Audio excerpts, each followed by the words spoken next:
దొంగ సన్నాసి అంగోటి మల్లిగాడు ఏమంటాడు, కొంచెమే కదా కూలిపోయింది. అరే సన్నాసి కష్టపడి కడితే తెలుస్తుంది, దొంగ నాటకాలు ఆడి దోచుకున్న సన్యాసి నీకేం తెలుస్తుంది ప్రజల కష్టపడి కట్టిన పన్ను విలువ.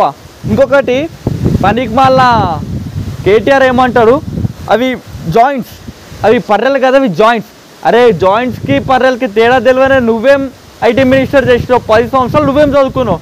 అమెరికా పోయి చదువుకున్నావా లేదంటే బాత్రూమ్లు సాఫ్ చేసుకుంటా కూర్చున్నావా మిస్టర్ కేటీఆర్? ఈ ప్రాజెక్ట్ అయినా సరే ఈరోజు తెలంగాణలో ఉన్న ప్రాజెక్ట్ ప్రతి ఒక్కటి దృఢంగా ఉన్నాయి. ఏదైతే మీ చెత్త ప్రాజెక్టులు మీరు దోచుకోవడానికి కట్టిన ప్రాజెక్టులు తప్ప, ఈరోజు 1,00,000 కోట్లు దోచుకొని లక్షల కోట్లు దొబ్బితిన ఘనత మీది.